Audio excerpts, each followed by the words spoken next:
বিভিন্ন জায়গায় রেজাল্ট শিটের উপর কষামাজা করা হয়েছে।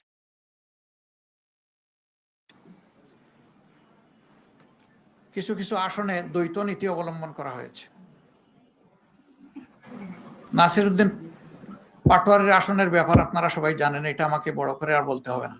সেখানে কি হয়েছে, সেন্টার দখল করে একজন নেতার আপনজনের নেতৃত্বে সেখানে যা হয়েছে তার সাক্ষী এই দেশবাসী, বিশ্ববাসী, আপনারাও। আমরা জেনেছি আপনাদের কারণে। বাংলাদেশ খেলাফত মজলিসের আমির আল্লামা মামুনুল হক সাহেব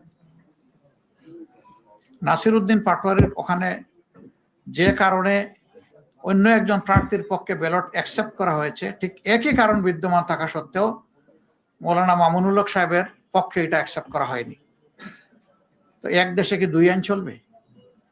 নির্বাচন কমিশন কি এক এক জায়গায় এক একটা আইনের প্রয়োগ করবে একই বিষয়ে? এটা এখন বিশাল প্রশ্নের ব্যাপার। আমাদের সেক্রেটারি জেনারেল সহ বেশ কিছু আসনে এই ধরনের ব্যাপার আছে। স্ব আসনে যাদের উপরে এই অন্যায় আচরণ করা হয়েছে, যাদের অধিকার জোর করে কেড়ে নেওয়া হয়েছে, আমাদের সিদ্ধান্ত তারা প্রতিকার চাইবেন। সুনির্দিষ্ট সময়ের ভিতরে যদি আমরা প্রতিকার পাই তাহলে এক কথা, কিন্তু যদি না পাই তাহলে এখানেও আমরা বাধ্য হব আমাদের পথ ধরতে।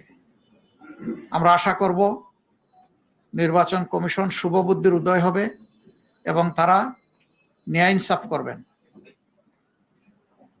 না করলে দায় তাদেরকে নিতে হবে। আমরা এখনো বলবো, দেশকে আমরা ভালোবাসি, ভালোবাসার জায়গা থেকে আমরা দেশের শান্তি শৃঙ্খলা এবং দেশের ঐক্য চাই। আমাদের স্লোগানই ছিল ঐক্যবদ্ধ বাংলাদেশ। ঐক্যবদ্ধ বাংলাদেশে থাকতে হলে পরস্পরকে সম্মান করেই থাকতে হবে। এখানে কেউ রাজা নয় আর বাকিরা প্রজা নয়। এখানে কেউ মালিক নয়, বাকিরা তাদের অধীনস্থ নয়। এখানে সকলেই বাংলাদেশের একই সংবিধানের অধীনে সমান অধিকার তারা ভোগ করবেন।